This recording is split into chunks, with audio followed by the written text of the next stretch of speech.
Everyone, welcome back to my channel. So friends, ಎಲ್ಲರೂ ಈ ದಿನ ವಿಲೇಜ್ ಅಕೌಂಟೆಂಟ್ ಅಂದರೆ ಗ್ರಾಮ ಲೆಕ್ಕಾಧಿಕಾರಿ ಪರೀಕ್ಷೆಯ ಕಡ್ಡಾಯ ಕನ್ನಡ ಪರೀಕ್ಷೆನ ನೀವೆಲ್ಲರೂ ಕೂಡ ತುಂಬ ಚೆನ್ನಾಗಿ ಮಾಡಿದ್ದೀರಾ ಅಂತ ತಿಳ್ಕೊತೀನಿ. ಯಾಕಂದರೆ ನಮ್ಮ ಮಾತೃಭಾಷೆ ಕನ್ನಡ ಆಗಿರೋದ್ರಿಂದ ಕನ್ನಡ ಸಬ್ಜೆಕ್ಟ್ನ ನಾವು ಚೆನ್ನಾಗಿ ಮಾಡಿರಲೇಬೇಕು. ಹಾಗಾಗಿ ಈ ದಿನ ನೀವು ಯಾವ ರೀತಿ ಆನ್ಸರ್ನ ಮಾಡಿದ್ದೀರಾ, ಮತ್ತು ನಾನು ಒಂದು 4 ರಿವಿಷನ್ ವಿಡಿಯೋ ಹಾಕಿದ್ದೆ. ಸೊ ನಾನು ರಿವಿಷನ್ ವಿಡಿಯೋ ಹಾಕಿದ್ರಲ್ಲಿ 50% ಕ್ವಶನ್ಗಳು ಬಂದಿರೋದು ನೋಡಿ ನನಗೆ ತುಂಬಾ ಖುಷಿಯಾಯಿತು. ಇನ್ನು ಉಳಿದಂಥ ಪದಗಳು ಹೊಂದಿಸಿ ಬರೆಯಿರಿ ಮತ್ತು ಹಿಂದೆ ಮುಂದೆ ಮಾಡಿ ಕೊಟ್ಟಿರುವಂಥ ಕ್ವಶನ್ಗಳು ತುಂಬ ಇತ್ತು. ಆ ಥರ ಕ್ವಶನ್ಗಳನ್ನ ನಾನು ರಿವಿಷನ್ ಮಾಡಿರಲಿಲ್ಲ.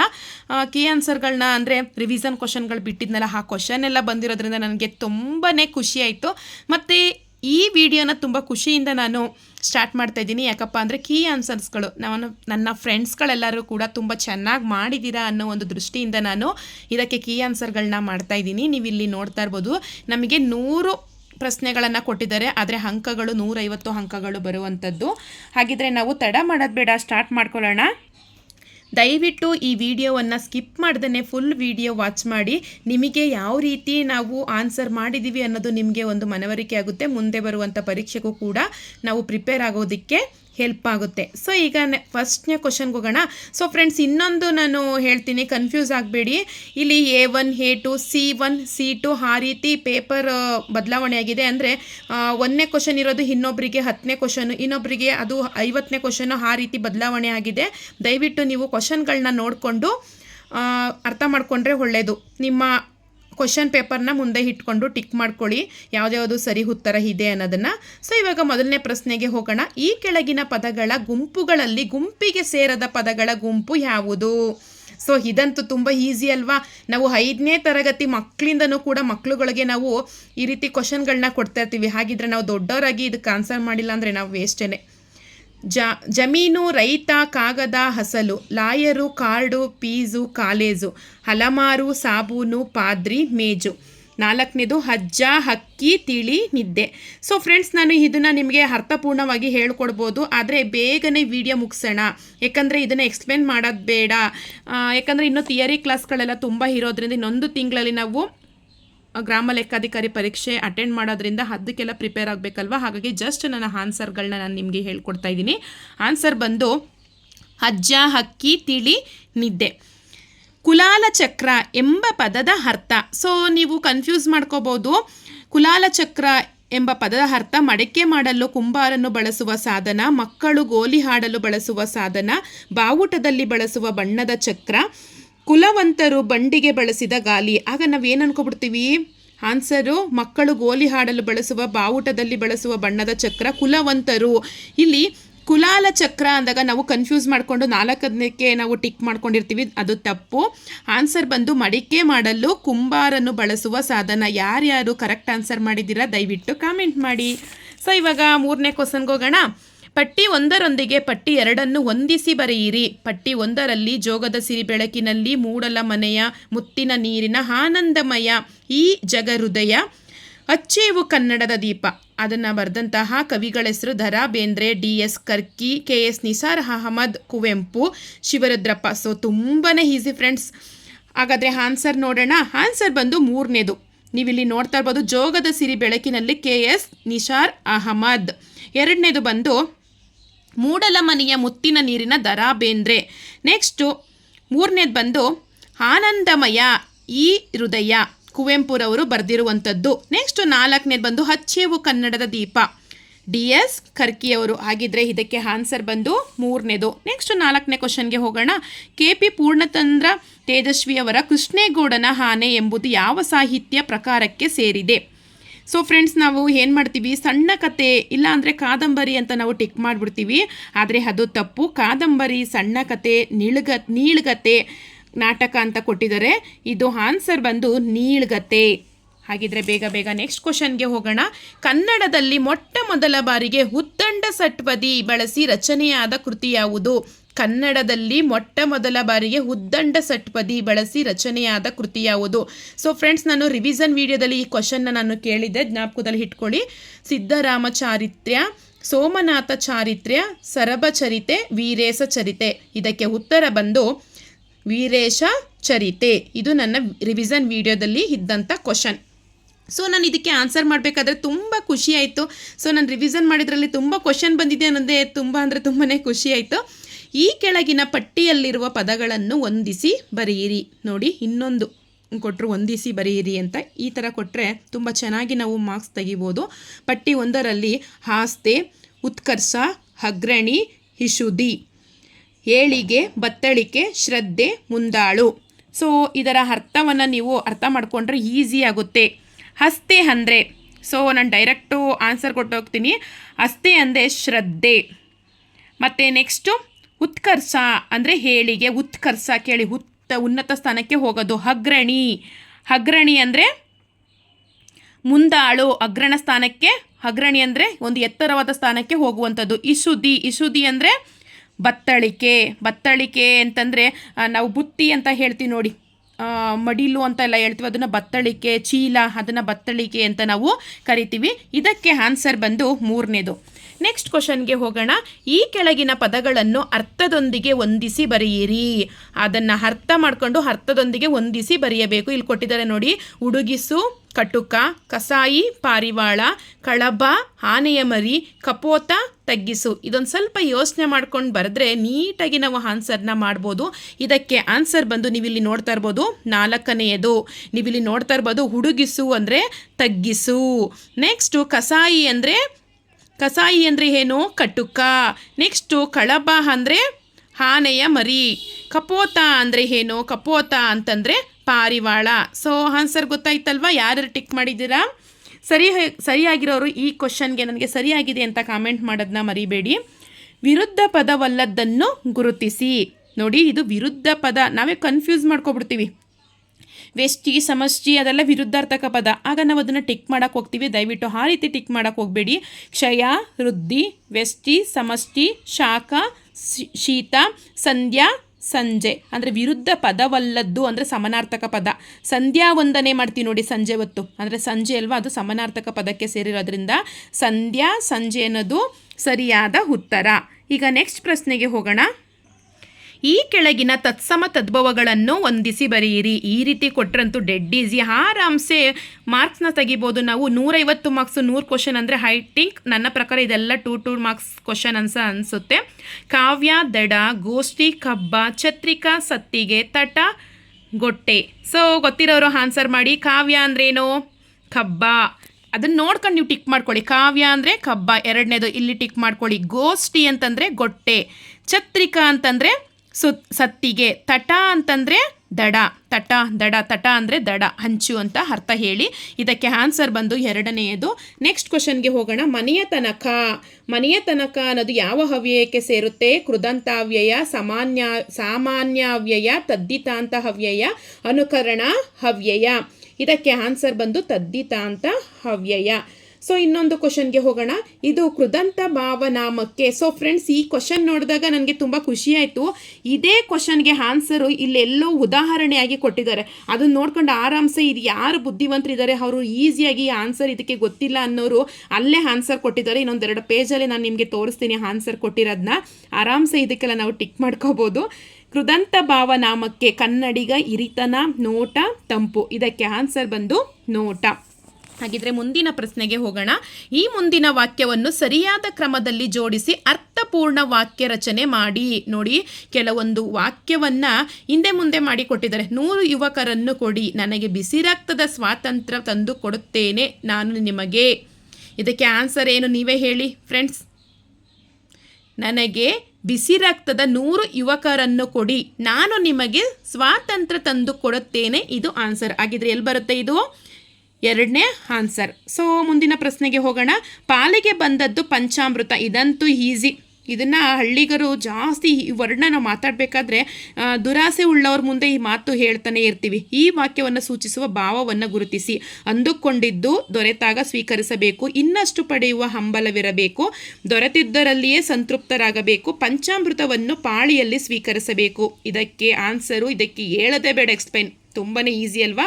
ದೊರೆತದ್ದರಲ್ಲಿಯೇ ಸಂತೃಪ್ತರಾಗಬೇಕು. ಹಾಗಿದ್ರೆ ಬೇಗ ಬೇಗ ನೆಕ್ಸ್ಟ್ ಪ್ರಶ್ನೆಗೆ ಹೋಗೋಣ. ತಾವು ಕಡಿಮೆ ಮಾತನಾಡಿದ್ದೀರಿ, ಹೆಚ್ಚು ಕೆಲಸ ಮಾಡಿದ್ದೀರಿ. ಈ ವಾಕ್ಯದಲ್ಲಿ ಅಡಿಗೆರೆ ಎಳೆದಿರುವ ಪದದ ಮುಂದೆ ಯಾವ ಲೇಖನ ಚಿಹ್ನೆ ಬಳಸಬೇಕು? ಅಲ್ಪ ವಿರಾಮ ಚಿಹ್ನೆ, ಭಾವಸೂಚಕ ಚಿಹ್ನೆ. ಎರಡನೇದು ಅರ್ಧ ವಿರಾಮ ಚಿಹ್ನೆ, ಪೂರ್ಣ ವಿರಾಮ ಚಿಹ್ನೆ. ಮೂರನೇದು ಪೂರ್ಣ ವಿರಾಮ ಚಿಹ್ನೆ, ಭಾವಸೂಚಕ ಚಿಹ್ನೆ, ಆವರಣ ಚಿಹ್ನೆ, ಪ್ರಶ್ನಾರ್ಥಕ ಚಿಹ್ನೆ. ಇದಕ್ಕೆ ಆನ್ಸರ್ ಬಂದು ಅರ್ಧ ವಿರಾಮ ಚಿಹ್ನೆಯನ್ನು ಹಾಕಿ ಮಾತನಾಡಿದ್ದೀರಿ, ಪೂರ್ಣ ವಿರಾಮ ಚಿಹ್ನೆ ಮಾಡಿದ್ದೀರಿ ಅನ್ನೋದಕ್ಕೆ ಹಾಕುವಂಥದ್ದು ಆನ್ಸರ್ ಬಂದು ಎರಡನೇದು. ಮೂರನೇ ಕ್ವಶನ್ ಬಂದು 15ನೇ ಕ್ವಶನ್ ಬಂದು 5986 ಕೇಳಿಸ್ಕೊಳ್ಳಿ. 59,867 ಇದು ಕನ್ನಡ ಅಂಕಿಯನ್ನು ಕೊಟ್ಟಿದ್ದಾರೆ. ಇದು ಇಂಗ್ಲಿಷ್ ಅಂಕಿಯಲ್ಲಿ ಬರೀರಿ ನೋಡಿ. ಎರಡನೇದು ಆನ್ಸರು ತುಂಬಾ ಈಸಿ. ಸೊ 16 ಹೋಗೋಣ. ತ ಥ ಥ ದ ಧ ನ ಈ ಅಕ್ಷರಗಳ ಸಾಲಿಗೆ ಹೊಂದಿಕೆಯಾಗುವ ಅಕ್ಷರ ಅಥವಾ ಅಕ್ಷರಗಳನ್ನು ಗುರುತಿಸಿ. ಇದು ಅನುಕ್ರಮವಾಗಿ ಬರುವಂಥದ್ದು. ಇದು ಅನುಕ್ರಮವಾಗಿ ತ ಧ ದ ದ ನ ಇರೋದ್ರಿಂದ ಇದೇ ಥರ ಇರುವಂಥ ಅಕ್ಷರವನ್ನು ಗುರುತಿಸಿ ಅಂತ ಹೇಳಿರೋದ್ರಿಂದ ನೀವು ಇಲ್ಲಿ ನೋಡ್ತಾ ಇರ್ಬೋದು. ರ ಲ ಛ ಸ ಅಂತ ಐತೆ. ಛ ಸ ಅದು ಸೂಚಿಸೋದಿಲ್ಲ. ರಾ ಆದಮೇಲೆ ಲಾ ಬರುವಂಥದ್ದು. ಹಾಗಾಗಿ ನಾನು ಮೊದಲನೇದಕ್ಕೆ ಟಿಕ್ ಮಾಡಿದ್ದೀನಿ. ಎ ಮತ್ತು ಬಿ ಸರಿಯಾದ ಉತ್ತರ. ಹಾಗಿದ್ರೆ ನಾವು ನೆಕ್ಸ್ಟ್ ಪ್ರಶ್ನೆಗೆ ಹೋಗೋಣ. ಈ ಮುಂದಿನ ವಾಕ್ಯದಲ್ಲಿ ಸರಿಯಾದ ಲೇಖನ ಚಿಹ್ನೆಗಳ ಬಳಕೆಯಾಗಿರುವುದನ್ನು ಗುರುತಿಸಿ. ಇದಂತೂ ತುಂಬಾ ಈಸಿ. ನೀವು ಇಲ್ಲಿ ನೋಡ್ತಾ ಇರ್ಬೋದು. 4 ಓದೋದಿಕ್ಕೆ ಆಗಲ್ಲ. ಹಾಗಾಗಿ ಮೂರನೇದು ಆನ್ಸರ್ ಬಂದು ಸಂದರ್ಶನದಲ್ಲಿ ಅಧಿಕಾರಿಗಳು ನಿನಗೆ ಓದು ಬರೆಯುವುದಲ್ಲದೆ ಬೇರೆ ಯಾವ ಹಾಬಿ ಇದೆ ಎಂದಾಗ ಸೈಕಲ್ ಸವಾರಿ ಎಂದವಳು ಅಲ್ಲಿದ್ದ ಸೈಕಲ್ ಅನ್ನು ಹೇರಿ ಒಂದು ಸುತ್ತು ಬಂದಳು. ಇದು ಸರಿಯಾದ ಉತ್ತರ. ಸೊ ಈಗ ನೆಕ್ಸ್ಟ್ ಪ್ರಶ್ನೆಗೆ ಹೋಗೋಣ. ಇದು ಅಷ್ಟೇ ಉಲ್ಟಾ ಪಲ್ಟಾ ಕೊಟ್ಟಿದ್ದಾರೆ ವಾಕ್ಯನ. ಅದನ್ನು ನಾವು ಸರಿಯಾಗಿ ಜೋಡಿಸಬೇಕು. ಯೋಚಿಸಿ ಕಷ್ಟಪಟ್ಟು ಎಲ್ಲವೂ ರಚನಾತ್ಮಕವಾಗಿ ದುಡಿದರೆ ಸಾಧ್ಯವಾಗುತ್ತೆ ಖಂಡಿತ. ಈ ವಾಕ್ಯವನ್ನು ಅರ್ಥವತ್ತಾಗಿರುವಂತೆ ಸಂಕೇತಗಳ ಸಹಾಯದಿಂದ ಕ್ರಮಬದ್ಧವಾಗಿ ಜೋಡಿಸಿ. ಇದಕ್ಕೆ ಆನ್ಸರ್ ಬಂದು ಮೂರನೇದು. ಇಲ್ಲಿ ನೋಡಿ, ರಚನಾತ್ಮಕವಾಗಿ ಯೋಚಿಸಿ ಕಷ್ಟಪಟ್ಟು ದುಡಿದರೆ. ನೆಕ್ಸ್ಟ್ ನೋಡಿ, ಕಷ್ಟಪಟ್ಟು ದುಡಿದರೆ ಎಲ್ಲವೂ ಖಂಡಿತ ಸಾಧ್ಯವಾಗುತ್ತದೆ. ಇದಕ್ಕೆ ಆನ್ಸರ್ ಬಂದು ಮೂರನೇದು. ನೆಕ್ಸ್ಟು ಪದ ಮತ್ತು ಅರ್ಥಗಳನ್ನು ಹೊಂದಿಸಿ ಬರೆಯಿರಿ. ಪದ ಮತ್ತು ಅರ್ಥಗಳನ್ನು ಇಲ್ಲಿ ಹೊಂದಿಸಿ ಕೊಟ್ಟಿದ್ದಾರೆ. ಎಡಗಡೆ ಇರುವಂಥ ಪದಕ್ಕೆ ಅರ್ಥಪೂರ್ಣವಾಗಿ ಬರೆಯುವಂಥದ್ದು. ಇಲ್ಲಿ ನೋಡಿ, ಹೋಯ್, ಒಕ್ಕಲಿಗು, ಹೊಸೆ, ಹೋವು. ಇದನ್ನು ನಾವು ಕನ್ಫ್ಯೂಸ್ ಮಾಡ್ಕೋತೀವಿ. ಅಯ್ಯೋ ಗೊತ್ತಿಲ್ವಲ್ಲಪ್ಪ ಇದೇನಪ್ಪ ಕೊಟ್ಟಿದ್ದಾರೆ ಅಂತ ಅನ್ಕೋತೀವಿ. ಆದರೆ ತುಂಬಾ ಈಸಿ.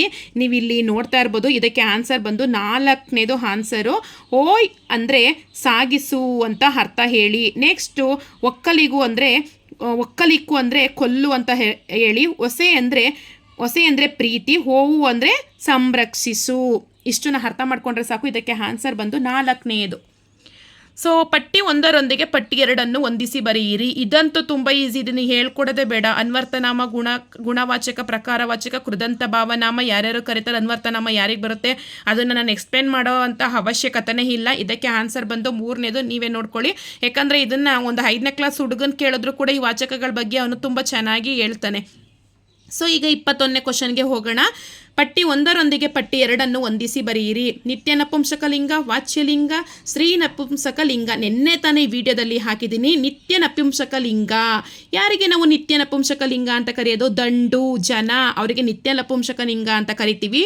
ವಾಚ್ಯ ಲಿಂಗಕ್ಕೆ ನೀನು ತಾಯಿ, ಅದಕ್ಕೆ ಸ್ತ್ರೀ ನಪುಂಸಕಲಿಂಗಕ್ಕೆ ದೇವತೆ ಒಲಿಯಿತು. ದೇವತೆ ಒಲಿಯಿದ್ದಳು ಅಂದರೆ ಅದು ಸ್ತ್ರೀಲಿಂಗ ಆಗುತ್ತೆ. ನಪುಂಸಕಲಿಂಗಕ್ಕೆ ಚಂದ್ರೋದಯವಾಯಿತು. ಇದಕ್ಕೆ ಆನ್ಸರ್ ಬಂದು 2ನೇದು. ಈಗ ನೆಕ್ಸ್ಟ್ ಕ್ವಶನ್ಗೆ. ಈ ಮುಂದಿನ ಹೇಳಿಕೆಗಳನ್ನು ಗಮನಿಸಿರಿ. ಗಳು ಪ್ರತ್ಯಯವು ಪುಲ್ಲಿಂಗ, ಸ್ತ್ರೀಲಿಂಗ, ನಪುಂಸಕಲಿಂಗಗಳಲ್ಲಿ ಕೆಲವು ಕಡೆ ಬರುತ್ತದೆ. ಹೇಳಿಕೆ 2. ಹರುಗಳು ಪ್ರತ್ಯಯಗಳು ಸ್ತ್ರೀಲಿಂಗದ ಬಹುವಚನ ರೂಪದಲ್ಲಿ ಬರುತ್ತದೆ. ಈ ಹೇಳಿಕೆಯಲ್ಲಿ ತಪ್ಪಾದ ಹೇಳಿಕೆಗಳನ್ನು ಗುರುತಿಸಿ. ನೋಡಿ, ಗಳು ಪ್ರತ್ಯಯವು ಪುಲ್ಲಿಂಗ, ಸ್ತ್ರೀಲಿಂಗ, ನಪುಂಸಕಲಿಂಗಗಳಲ್ಲಿ ಕೆಲವು ಕಡೆ ಬರುತ್ತದೆ. ಇದಕ್ಕೆ ಆನ್ಸರ್ ಬಂದು ಹೇಳಿಕೆ 1 ಮತ್ತು ಹೇಳಿಕೆ 2 ಕೂಡ ತಪ್ಪಾಗಿದೆ. ನೆಕ್ಸ್ಟ್ ಕ್ವಶನ್ಗೆ ಹೋಗೋಣ. ಎಕ್ಸ್ಪ್ಲೇನ್ ಮಾಡ್ಬೋದು, ಬಟ್ ವಿಡಿಯೋ ಲೆಂತ್ ಆಗಿಬಿಡುತ್ತೆ ಅನ್ನೋ ದೃಷ್ಟಿಯಿಂದ ಇವಾಗ ಎಕ್ಸ್ಪ್ಲೇನ್ ಮಾಡಲ್ಲ. ಬೇಗ ಫಾಸ್ಟಾಗಿ ಆನ್ಸರ್ ಹೇಳ್ಕೊಂಡು ಹೋಗ್ತೀನಿ. ನಾನು ನೆಕ್ಸ್ಟ್ ಥಿಯರಿ ಕ್ಲಾಸಲ್ಲಿ ಯಾವುದಾದ್ರೂ ಒಂದು ಥಿಯರಿ ಕ್ಲಾಸಲ್ಲಿ ಎಕ್ಸ್ಪ್ಲೇನ್ ಮಾಡ್ತೀನಿ ಇದಕ್ಕೆ ಸಂಬಂಧಪಟ್ಟಂಥ ಆನ್ಸರ್ಗಳನ್ನ, ಅಂದರೆ ಥಿಯರಿಗಳನ್ನ. ಸಕಲೈಶ್ವರ್ಯ ಇದು ಯಾವ ಸಂಧಿಗೆ ಉದಾಹರಣೆಯಾಗಿದೆ? ಎಣ್ಸಂಧಿ, ವೃದ್ಧಿ ಸಂಧಿ, ಗುಣಸಂಧಿ, ಶುತ್ವ ಸಂಧಿ. ಆನ್ಸರ್ ಬಂದು ವೃದ್ಧಿ ಸಂಧಿ. Next question. ಈ ಕೆಳಗಿನವುಗಳಲ್ಲಿ ಅನ್ಯ ಪುರುಷವಾಚಕ ಪ್ರತ್ಯಯ ಅಲ್ಲದಿರುವ, ಕೇಳಿಸ್ಕೊಳ್ಳಿ, ಅಲ್ಲದಿರುವ ಪದ ಯಾವುದು? ಅವನು, ಅವಳು, ಅವರು, ನೀನು. ಅನ್ಯ ಪುರುಷವಾಚಕ ಪ್ರತ್ಯಯ ಅಲ್ಲದಿರುವ ಪದ ಯಾವುದಂದರೆ ನೀನು. ನೆಕ್ಸ್ಟ್ ಕ್ವಶನ್, ಮುಂದಿನವುಗಳಲ್ಲಿ ಯಾವುದು ಸಂಭವನಾರ್ಥಕ ಕ್ರಿಯಾಪದವಾಗಿದೆ? ಕೇಳಿಸ್ಕೊಳ್ಳಿ, ಬರುವನು, ಬರುತ್ತಾನೆ, ಬಂದನು, ಬಂದಾನು. ಬರುವನು ಸಂಭವನಾರ್ಥಕ ಕ್ರಿಯಾಪದವಾಗಿದೆ. ನೆಕ್ಸ್ಟ್ ಕ್ವಶನ್, ಅಪಧರ್ಮ ಇದನ್ನು ಬಿಡಿಸಿ ಬರೆದಾಗ ಇದೊಂದು ಸ್ವಲ್ಪ ನನಗೆ ಕನ್ಫ್ಯೂಸ್ ಆಗಿದೆ. ಆಪತ್ ಪ್ಲಸ್ ಧರ್ಮ, ಆಪತ್ತು ಪ್ಲಸ್ ಧರ್ಮ ಇವೆರಡರಲ್ಲಿ ಒಂದು ಆನ್ಸರ್ ಆಗಿರುತ್ತೆ, ಇವೆರಡರಲ್ಲಿ ಒಂದಂತೂ ಪರ್ಫೆಕ್ಟ್ ಆಗಿರುತ್ತೆ, ಇನ್ನು ಉಳಿದಂಥವು ತಪ್ಪಾದಂತಹ ಆನ್ಸರ್. ಒಂದೆರಡು ಕ್ವಶನ್ಗೆ ನನಗೆ ಕನ್ಫ್ಯೂಸ್ ಆಗಿದೆ. ಪಯಸ್ ಶಯನ ಈ ಪದವನ್ನು ಬಿಡಿಸಿ ಬರೆಯಿರಿ. ಇದು ಅಷ್ಟೇ, ಪಯಸ್ ಪ್ಲಸ್ ಶಯನ ಎರಡು ಕೂಡ ಶಂಕರಶ, ಒತ್ತಕ್ಷರನೂ ಕೂಡ ಶಂಕರಶ ಮತ್ತು ಅಕ್ಷರನೂ ಕೂಡ ಶಂಕರಶ ಆಗಿರೋದ್ರಿಂದ ಇದು ಸರಿಯಾಗಿದೆ. ಪಯಸ್ ಮತ್ತು ಪ್ಲಸ್ ಶಯನ ಇವೆರಡರಲ್ಲಿ ಒಂದು ಕರೆಕ್ಟ್ ಆದಂತಹ ಆನ್ಸರು. ಸೊ ನಮಗೆ ಬೋರ್ಡಿಂದ ಇದರಿಂದ KEಯಿಂದ ಕರೆಕ್ಟ್ ಆನ್ಸರ್ನ ಬಿಡೋವರೆಗೂ ಕೂಡ ನಾನು ಇದನ್ನು ಕರೆಕ್ಟಾಗಿ ಹೇಳೋದಕ್ಕೆ ಆಗಲ್ಲ. ನೆಕ್ಸ್ಟ್ ಕ್ವಶನ್ಗೆ ಹೋಗೋಣ. ಉಡಾಯಿಸು ಪದವು ಧಾತುವಿನ ಯಾವ ರೂಪವಾಗಿದೆ? ಸಾಧಿತ ಧಾತು, ಸಕರ್ಮಕ ಧಾತು, ಸಹಜ ಧಾತು, ಅಕರ್ಮಕ ಧಾತು. ಇದಕ್ಕೆ ಆನ್ಸರ್ ಬಂದು ಸಕರ್ಮಕ ಧಾತು. ಮೊದಲೆರಡು ಪದಗಳಿಗೆ ಸಂಬಂಧವಿರುವಂತೆ ಮೂರನೇ ಪದಕ್ಕೆ ಸಂಬಂಧಿಸಿದ ರೂಪವನ್ನು ಬರೆಯಿರಿ. ನೋಡಿ, ವಿಘಟಿಕ ಅಂದರೆ ವಿಗಳಿಗೆ, ಉದ್ಘೋಷಣೆ ಅಂದರೆ ಉಗ್ಗಡಣೆ, ಹುಲುಬಣೆ, ಉಜ್ಜವಣೆ, ಉತಾವಣೆ. ಇದಕ್ಕೆ ಆನ್ಸರ್ ಬಂದು ಉಜ್ಜವಣೆ. ಸೊ ಈಗ ನೆಕ್ಸ್ಟ್ ಕ್ವಶನ್ಗೆ ಹೋಗೋಣ. ಇದಂತೂ ಹೇಳೋದೇ ಬೇಡ, ಇದೆಲ್ಲ ಮಕ್ಳಿಗೂ ಕೂಡ ಅವ್ರ ಕ್ವಶನ್ ಎಕ್ಸಾಮ್ಗಳಲ್ಲೆಲ್ಲ ಇದೇ ಕ್ವಶನ್ ಕೇಳ್ತಾನೆ ಇರ್ತಾರೆ. ಹಾಗಾಗಿ ನಾವು ಇದನ್ನು ನೀಟಾಗಿ ನಾವು ಟಿಕ್ ಮಾಡ್ಕೋಬೋದು. ಸಾಬೂನು, ಪಾದ್ರಿ, ಮೇಜು ಈ ಪದಗಳು ಯಾವ ಭಾಷೆಯಿಂದ ಬಂದು ಕನ್ನಡದಲ್ಲಿ ಬಳಕೆಯಲ್ಲಿವೆ ಗುರುತಿಸಿರಿ. ಸಂಸ್ಕೃತ, ಇಂಗ್ಲೀಷ್, ಪೋರ್ಚುಗೀಸ್, ಅರಬ್ಬಿ. ಪೋರ್ಚುಗೀಸ್ ಭಾಷೆಯಿಂದ ಇವು ಕನ್ನಡದಲ್ಲಿ ಬಳಕೆಯಾಗಿರುವಂತಹ ಪದಗಳು. ನೆಕ್ಸ್ಟ್ ಕ್ವಶನ್ ಬಂದು, ರಾಮನು ಹಳೆಯ ಮನೆಯಲ್ಲಿ ವಾಸಿಸುತ್ತಾನೆ. ಅಡಿಗೆರೆ ಹೇಳದ ಪದವು ಯಾವ ವಿಧದ ನಾಮಪದ? ಇದು ನಾಮವಾಚಕ ಅಂತೂ ಆಗದೇ ಇಲ್ಲ, ಪ್ರಕಾರವಾಚಕ ಅಂತೂ ಆಗಲ್ಲ, ಭಾವನಾಮನೂ ಆಗಲ್ಲ. ಇದು ಗುಣವಾಚಕವಾಗುತ್ತದೆ. ಹಳೆಯ, ಹೊಸದು ಅದೆಲ್ಲ ಗುಣವಾಚಕ. Next question, ಅಚ್ಚಗನ್ನಡದಲ್ಲಿ ವಿಸರ್ಗವಿರುವ ಪದಗಳಿಲ್ಲ. ಬೇರೆ ಭಾಷೆಗಳಿಂದ ಸ್ವೀಕರಿಸಿದ ಪದಗಳಲ್ಲಿ ಅಂದರೆ ಅನ್ಯ ಭಾಷೆಗಳಿಂದ ಸ್ವೀಕರಿಸಿದ ಪದಗಳಲ್ಲಿ ವಿಸರ್ಗದ ಬಳಕೆ ಇದೆ. ಇದಕ್ಕೆ ಆನ್ಸರ್ ಬಂದು ಒಂದನೇದು ಆನ್ಸರು, ಹೇಳಿಕೆನೂ ಸರಿ, ಸಮರ್ಥನೆಯೂ ಸರಿ. ಯಾಕಂದರೆ ಅಚ್ಚಗನ್ನಡದಲ್ಲಿ ವಿಸರ್ಗವಿರುವ ಪದ ಇಲ್ಲ, ವಿಸರ್ಗವಿರುವ ಪದಗಳಿಲ್ಲ. ನೆಕ್ಸ್ಟು ಬೇರೆ ಭಾಷೆಗಳಿಂದ ಸ್ವೀಕರಿಸಿದ ಪದಗಳಲ್ಲಿ ವಿಸರ್ಗದ ಬಳಕೆ ಇರೋದನ್ನು ನಾವು ನೋಡ್ಬೋದು. ನೆಕ್ಸ್ಟ್ ಕ್ವಶನ್ಗೆ ಹೋಗೋಣ. ಮಾರಿಗೌತಣವಾಯಿತು ನಾಳಿನ ಭಾರತವು ಈ ವಾಕ್ಯದಲ್ಲಿರುವ ಅಲಂಕಾರ. ಕೇಳಿಸ್ಕೊಳ್ಳಿ, ಮಾರಿಗೌತಣವಾಯಿತು ನಾಳಿನ ಭಾರತವು ಉಪಮಾಲಂಕಾರ, ರೂಪಕಾಲಂಕಾರ, ಉತ್ಪ್ರೇಕ್ಷಾಲಂಕಾರ, ಚಿತ್ರಕವಿತ್ವ. ಇದಕ್ಕೆ ಆನ್ಸರ್ ಬಂದು ಉತ್ಪ್ರೇಕ್ಷಾಲಂಕಾರ. ನೆಕ್ಸ್ಟ್ ಕ್ವಶನ್ಗೆ ಹೋಗೋಣ. ಉಪವನವನ್ನು ಹೊಕ್ಕಿತು ವಾಲ್ಮೀಕಿಗಳ ಪುಣ್ಯಾಶ್ರಮದ ಅಶ್ವಮೇಧ ಯಾಗದ ಶ್ರೀರಾಮನ ಕುದುರೆಯು. ಈ ಥರ ಕ್ವಶನ್ ಬಂದು 4ನೇ ಕ್ವಶನ್ ಕೊಡ್ತಿದ್ದಾರೆ. ಸೊ ಈ ಥರ ಇದ್ದರೆ ಈಸಿಯಾಗಿ ನಾವು ಮಾರ್ಕ್ಸ್ನ ತೆಗಿಬೋದು. ಮುಂದೆ ನೀಡಿರುವ ಸಂಕೇತಗಳನ್ನು ಗಮನಿಸಿ ಸರಿಯಾದ ವಾಕ್ಯ ಸಂಯೋಜನೆಯನ್ನು ಆಯ್ಕೆ ಮಾಡಿರಿ. ಇದಕ್ಕೆ ಆನ್ಸರ್ ಬಂದು 4ನೇದು ನೋಡ್ಕೊಳ್ಳಿ, ಶ್ರೀರಾಮನ. ನೆಕ್ಸ್ಟು ಅಶ್ವಮೇಧ ಯಾಗದ, ಶ್ರೀರಾಮನ ಅಶ್ವಮೇಧ ಯಾಗದ ಕುದುರೆಯು ಕೇಳಿಸ್ಕೊಳ್ಳಿ, ವಾಲ್ಮೀಕಿಗಳ ಪುಣ್ಯಾಶ್ರಮದ ಉಪವನವನ್ನು ಹೊಕ್ಕಿತು. ಇದು ಸರಿಯಾದ ಉತ್ತರ. ನೆಕ್ಸ್ಟ್ ಪ್ರಶ್ನೆಗೆ ಹೋಗೋಣ. ಕೆಳಗಿನವುಗಳಲ್ಲಿ ಅರ್ಥವತ್ತಾದ ವಾಕ್ಯ ಸಂಯೋಜನೆ ಗುರುತಿಸಿ. ಅರ್ಥವತ್ತಾದ ವಾಕ್ಯ ಸಂಯೋಜನೆ. ಇದಕ್ಕೆ ಆನ್ಸರ್ ಬಂದು, ಹೀಗೆ ಯುದ್ಧ ಮುಂದುವರಿಯುತ್ತಿದ್ದರೆ ಜಗತ್ತು ಒಂದು ದಿನ ಮನುಷ್ಯರೇ ಇಲ್ಲದೆ ಮರುಭೂಮಿ ಆಗುತ್ತೆ. ಇದು ಕರೆಕ್ಟಾದ ಆನ್ಸರ್. ನೆಕ್ಸ್ಟ್ ಕ್ವಶನ್ಗೆ ಹೋಗೋಣ. 6,03,857 ಈ ಸಂಖ್ಯೆಯನ್ನು ಕನ್ನಡದ ಅಂಕಿಗಳಲ್ಲಿ ಗುರುತಿಸಿ. ಕನ್ನಡ ಅಂಕಿ ನೋಡಿ, ಮೊದಲು ಕನ್ನಡ ಅಂಕಿ ಕೊಟ್ಟಿದ್ರು, ಈಗ ಇಂಗ್ಲೀಷ್ ಅಂಕಿಯನ್ನು ಕೊಟ್ಟಿದ್ದಾನೆ. ಅದಕ್ಕೆ ಆನ್ಸರ್ ಬಂದು 3ನೇದು. ಮುಂದಿನ ಪ್ರಶ್ನೆ ಬಂದು, ಈ ಮುಂದಿನ ವಾಕ್ಯಗಳಲ್ಲಿ ಸರಿಯಾಗಿ ಲೇಖನ ಚಿಹ್ನೆ ಬಳಸಲ್ಪಟ್ಟ ವಾಕ್ಯವನ್ನು ಗುರುತಿಸಿ. ತುಂಬಾ ಈಸಿ. ಹಾ ಅನ್ನೋದು ಭಾವಸೂಚಕ, ಸೂರ್ಯನಿಗೂ ಗ್ರಹಣವೇ ಅನ್ನೋದು ಕ್ವಶನ್ ಮಾರ್ಕ್. ಹಂಗಾದ್ಮೇಲೆ 3ನೇದು ಆನ್ಸರು. 38ನೇ ಕ್ವಶನ್ಗೆ ಹೋಗೋಣ. ಈ ಕೆಳಗಿನ ಗಾದೆ ಮಾತನ್ನು ಪೂರ್ಣಗೊಳಿಸಿರಿ. ಇದು ಸ್ವಲ್ಪ ಕನ್ಫ್ಯೂಸ್ ಆಗುತ್ತೆ ನಿಮಗೆ, ಬುದ್ಧಿ ಉಪಯೋಗಿಸಿದ್ರೆ ಆನ್ಸರ್ ನೀಟಾಗಿ ಮಾಡ್ಬೋದು. 3 ಮೈಲ್ ಸಂಜೆಯ ಹೊತ್ತಿಗೆ ಅಂದರೆ 3 ಮೈಲಿ ನಡೆದರಂತೆ ತಪ್ಪು. 3 ಮೊಳ ನೇಯ್ದರಂತೆ ಇದು ಸರಿಯಾದ ಉತ್ತರ. ಬಂದು ನೆರೆದರಂತೆ, ದೂರದಿಂದ ಬಂದರಂತೆ ಇದೆಲ್ಲ ತಪ್ಪು. ಸರಿಯಾದ ಉತ್ತರ 2ನೇದು. ನೆಕ್ಸ್ಟ್ ಕ್ವಶನ್ಗೆ ಹೋಗೋಣ. ಪ್ರಧಾನ ವಾಕ್ಯದಲ್ಲಿಯ ಅನೇಕ ಉಪವಾಕ್ಯಗಳ ಅಂತ್ಯದಲ್ಲಿ ಮಾತ್ರ ಬರುವ ಲೇಖನ ಚಿಹ್ನೆ ಯಾವುದು? ಪ್ರಧಾನ ವಾಕ್ಯ ನೋಡಿ, ಅರ್ಧ ವಿರಾಮ. ಪ್ರಧಾನ ವಾಕ್ಯ ಬರುವಾಗ ಒಂದೊಂದು ಸಣ್ಣ ಸಣ್ಣ ಪ್ರಧಾನ ವಾಕ್ಯ ಬರುತ್ತೆ, ಅದಕ್ಕೆ ನಾವು ಅರ್ಧ ವಿರಾಮ ಹಾಕ್ತೀವಿ. ಅದನ್ನು ನಾವು ಏನಂತ ಕರಿತೀವಿ? ಅರ್ಧ ವಿರಾಮ. ನೆಕ್ಸ್ಟ್ ಕ್ವಶನ್ ಬಂದು, ಆ ಊರಿನಿಂದ ನಾನು ಹೊರಟಾಗ ಆಗಲೇ 4 ಗಂಟೆ ಆಗಿತ್ತು. ಗೆರೆ ಎಳೆದ ಪದ ಯಾವ ಸಂಧಿಗೆ ಸೇರುತ್ತದೆ? ಆ ಊರಿನಿಂದ ನೋಡಿ, ವಕಾರಾಗಮ ಸಂಧಿ.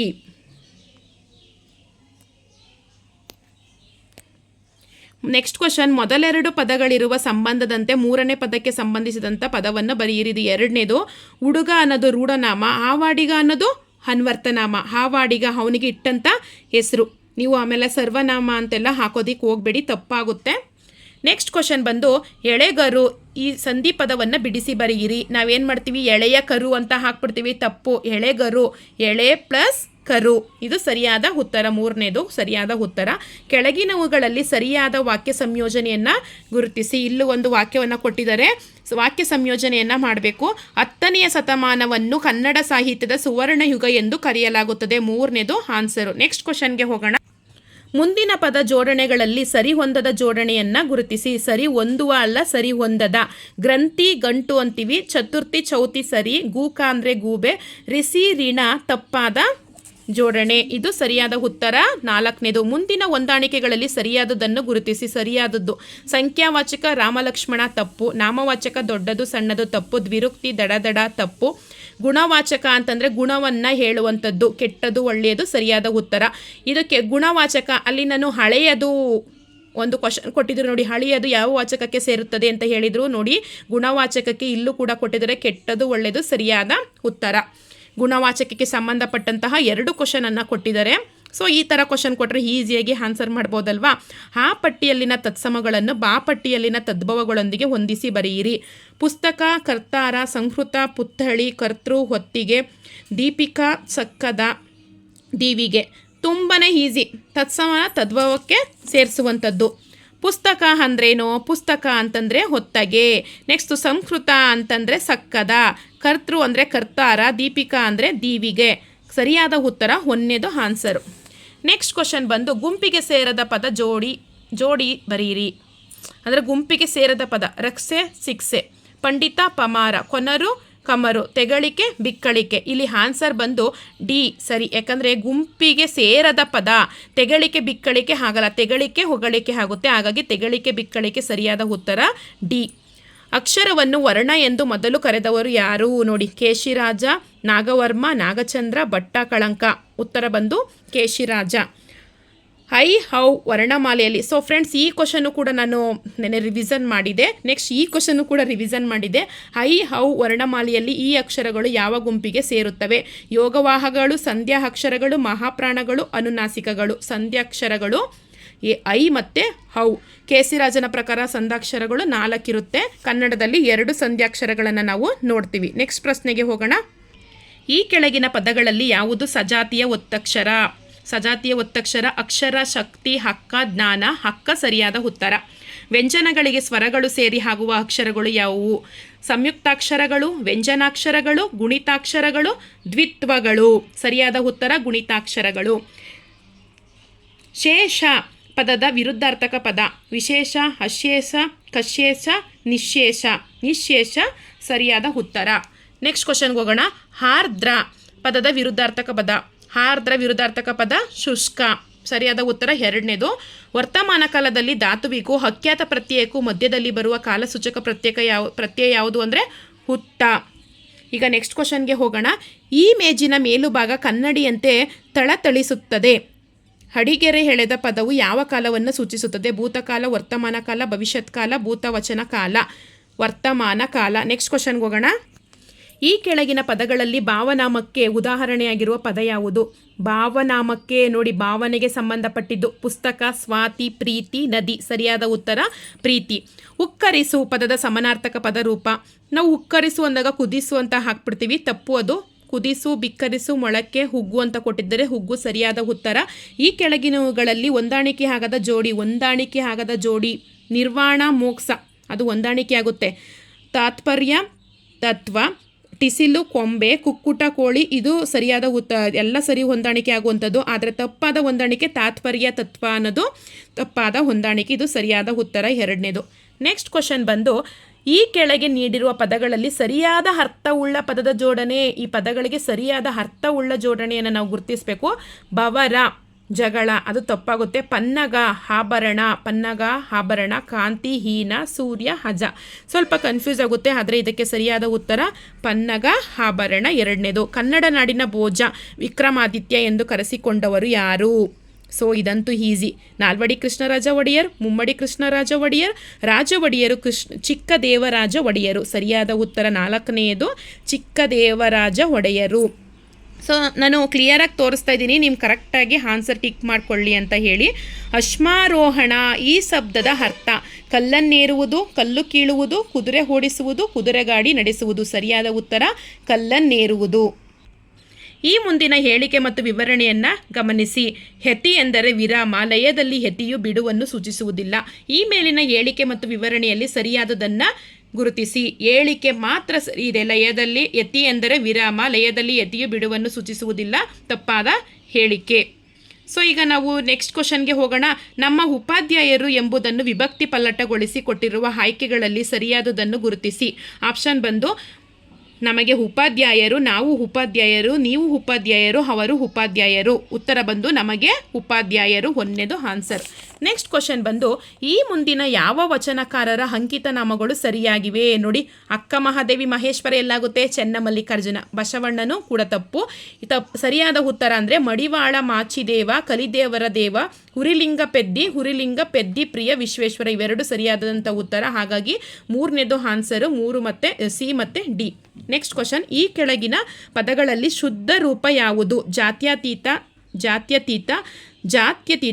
ಜಾತ್ಯತೀತ. ನಾವೇನು ಮಾಡ್ತೀವಿ? ತಕೆಳಿತಾ ಅನ್ನೋದಕ್ಕೆ ಟಿಕ್ ಮಾಡ್ತೀವಿ, ಅದು ತಪ್ಪು. ಜಾತ್ಯತೀತ ಕರೆಕ್ಟ್ ಆದಂತಹ ಉತ್ತರ. ದಿಕ್ ಪ್ಲಸ್ ದೇಶ ಈ ಪದವನ್ನು ಕೂಡಿಸಿ ಬರೆದಾಗ ಒದಗುವ ಸರಿಯಾದ ರೂಪವನ್ನು ಗುರುತಿಸಿ. ದಿಕ್ದೇಶ, ದಿಗ್ದೇಶ, ದಿಕ್ಕುದೇಶ, ದಿಕ್ದೇಶ. ಉತ್ತರ ಬಂದು ದಿಗ್ದೇಶ. ಸರಿಯಾದ ಉತ್ತರ ಎರಡನೇದು. ನೆಕ್ಸ್ಟ್ ಕ್ವಶನ್ ಬಂದು ಉದಕ, ಜಲ, ತೋಯ, ಸಲಿಲ, ಹಂಬು ಪದಗಳ ಸಮಾನಾರ್ಥಕ ಪದ ಮುಂದಿನವುಗಳಲ್ಲಿ ಯಾವುದು? ಭುವಿ, ಪಾವಕ, ನೀರು, ಸಮುದ್ರ. ಕರೆಕ್ಟಾದ ಉತ್ತರ ನೀರು. ನೆಕ್ಸ್ಟು ಕನ್ನಡ ಕಾದಂಬರಿಯ ಪಿತಾಮಹ ಎನಿಸಿಕೊಂಡವರು ಯಾರು? ನಿನ್ನೆ ತಾನೇ ಹೇಳಿದ್ದೀನಿ ಗಳಗನಾಥ. ಇದಕ್ಕೆ ಆಪ್ಷನ್ಸೇ ಹೇಳ್ಬಾರ್ದು, ಇಲ್ಲಿ ನಾನು ದಿಕ್ದೇಶ ಇದನ್ನು ಕೂಡ ಹೇಳಿದ್ದೆ. ನೆಕ್ಸ್ಟು ಮುಂದಿನ ಕವಿಕೃತಿಗಳಲ್ಲಿ ಸರಿಯಾದ ಆಯ್ಕೆಯನ್ನು ಗುರುತಿಸಿ. ದರಾ ಬೇಂದ್ರೆ, ನಾದಲೀಲೆ, ಗೋಪಾಲಕೃಷ್ಣ ಅಡಿಗ, ಸಮುದ್ರ ಗೀತೆಗಳು, ಕುವೆಂಪು ಮಾಯಾಲೋಕ, ಪಿ ಲಂಕೇಶ್ ತಲೆದಂಡ. ಇದಕ್ಕೆ ಸರಿಯಾದ ಉತ್ತರ ದರಾ ಬೇಂದ್ರೆಯವರ ನಾದಲೀಲೆ. ನೆಕ್ಸ್ಟ್ ಕ್ವಶನ್ ಬಂದು